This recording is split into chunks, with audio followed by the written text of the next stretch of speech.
bringing you a quick video here. I actually just passed my 1 year mark of ownership with the Camaro, I want to say about last month. In that time, I have driven about 21,000 miles on this thing, in just that 1 year. So I wanted to bring a few videos here of the 5 things that I absolutely love about the Camaro. And very next, I have 5 things I don't like about the Camaro at all. So be sure to check that video out right after this one. I will be uploading them at the exact same time for you guys here, just so you can watch them back to back. And then I also, later in the week, will have a reveal of the new car that I actually bought for my wife. But without further ado, I'm just going to get right into it here for you guys. You know how this channel is. So first thing is the interior quality of the Camaro. This is by far my favorite car I've been in. I've been in a lot of cars. I work at a dealership as well. This is my favorite car to be in, especially within the muscle cars. It was actually the reason I bought the car in the first place, because I was pretty torn between the Mustang, the Camaro. I think for around the same price, I could have gotten an older V8 Mustang, but the interior just reminded me of my friend's 2014 Ford Focus. It had way too many buttons, it had too small of a screen, and it just was not what I was looking for. And my wife would have never gone for that. She still hates them to this day. Now I know the updated Mustangs with their digital clusters and the huge screen and everything, they look beautiful. But back when I was buying this car and comparing the used vehicles at the time, it just wasn't for me. For the Camaro though, absolutely love it. It's a great space to be. I drive about an hour straight to work and back 5 days a week. It is extremely comfortable. The seats are very plush and I do enjoy them a lot. Next on the list though is just the driving experience in general, with the mode selector, the exhaust note, and just the feel of the car. When you put it in the sport and the normal and all the other modes, you actually feel a difference. Like touring compared to sport with the wheel, it is just lighter, it is so much more smooth, it is just a great experience overall.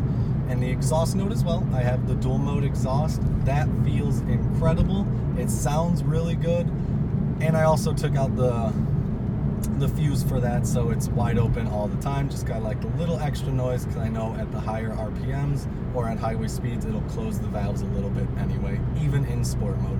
So left that open because I just absolutely love driving the car. Another thing is the surprising amount of space this car has. I actually bought a 55-inch TV. I went to Best Buy. My wife's car, for whatever reason, I just wasn't able to pick it up for the day to take it. I took the Camaro, being a very hopeful person that I could just drop the back seats, put it through the trunk. Unfortunately, that didn't work. We tried fitting it in the back through the front doors. We had to get pretty creative. We ended up taking the TV out of the box and just fitting it in the back seats widthwise at a little bit of an angle, and it actually fit perfectly. So I was able to take the TV, I folded up the cardboard box, put it in the back seats behind in the trunk area, and everything was perfect. So I was very surprised. Also, when I'm hauling around passengers, I don't do it often, but sometimes I'm in a pinch. Maybe I'm parked in front of my wife's sedan, and I just have to take this car for ease of use. If I move up the seats, my wife is like 5'2".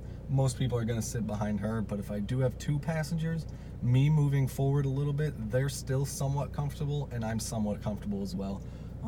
It's definitely no sedan, it's not a luxury cruiser by any means, but in a pinch, it works quite well. One thing also, this is my Winter Warrior. I did not change the tires on it since I bought it. I believe they had like 8 30-seconds on them when I got to around my winter driving time. And I didn't change them out, so they're the standard all seasons on there. I was gonna get winter tires, but it was honestly pretty expensive, and some of the deals I was looking for fell through on like Facebook Marketplace or whatever. So unfortunately I had to go all winter with my hour-long commute. It's about 52 miles.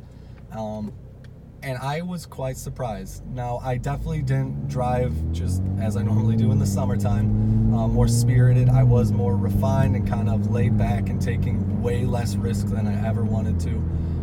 And it was a lot of white knuckle driving some days where we had a lot of snow, but the car was very predictable, and I think that's what got me through the winter. I knew that if I took a turn and I just kind of kept on the throttle, it would spin out the back end, but enough to where I could still control it, and I think that was the major difference. I was able to just get through the winter. I knew that when I went into a drift, how to correct it and how to fix it, because at the start of winter, I just found an empty parking lot, had a little bit of fun, and was drifting around and just learning how the car would handle in a snowy condition where I have no control when I didn't mean to drift. So it kind of helped prepare me for the future here, and it honestly got me through the whole winter. I'm going through this next winter here when it comes up. I'm actually not even buying new tires. I'm buying winter tires for my wife so she can get through the winter, because I know I'll be fine in this thing. Another thing with just how predictable and everything, getting back to that exhaust note, I wish I can get it back to you here, guys, but in the winter when you're just spinning your tires, getting it up to 6,000 or 7,000, it sounds quite incredible for a V6. I was quite happy with it. Last thing here, the miles per gallon and just the maintenance overall with the vehicle, I was pretty blown away. I'm not too sure how it is with the Mustang, Challenger, Charger, all those. But the MPGs on this, I do take one of the roads here. The speed limit is 70, and it's about 40 miles that I take that road. I want to say average getting up there, having some spirited driving, having some fun, of course. I get about 33, 34 MPGs, and I know that's entirely due to the cylinder deactivation, but I just absolutely love that feature. It saves so much miles per gallon. It's actually better than my wife's sedan, and she also has a V6 in that, but it doesn't have the cylinder deactivation, and I do think that's a major point of this. And then the maintenance in general. I just passed 46,000 miles right here on the odometer. I just hit my first major maintenance where I had to change the trans fluid and the oil fluid and all those things. Not the oil fluid.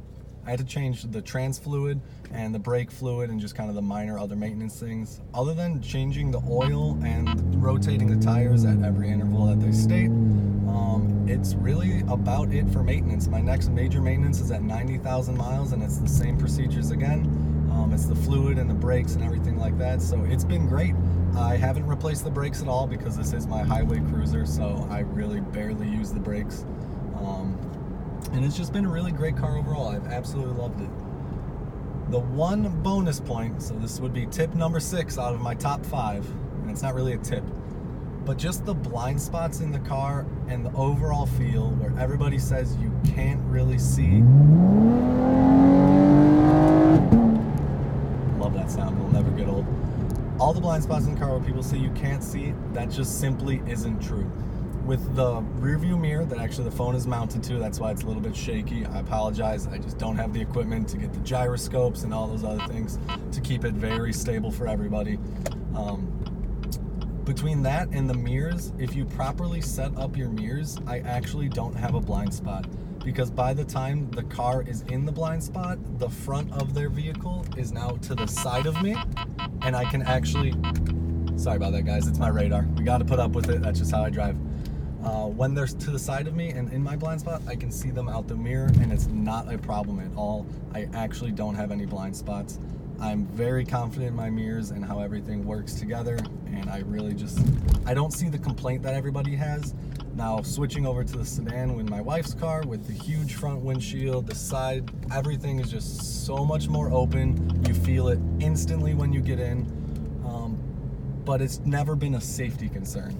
You notice it. It's fun when you're going through the drive-thru trying to collect your bags and you have to turn it sideways because your windows are just so small. But honestly, it's not a nuisance at all, and I can see every car perfectly, and I'm 100% safe. So that's going to conclude everything for you guys. I know this was kind of a random drive through nowhere. I actually don't even know where I'm at for the most part. I know I can just get back to the main road. But I'm going to let you guys go here. I will upload that second video of the 5 things I dislike on the Camaro, so you can follow that up. It should be on the video or in the description. Either one, just go check that out, guys. Give me tips on to what you want to see. Like I said, I have a few things planned.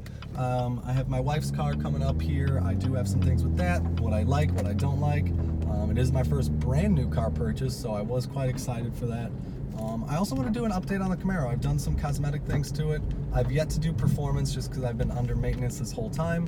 And I want to say until about 48,000 miles, I have my certified warranty. So I'm just not going to touch the car till then.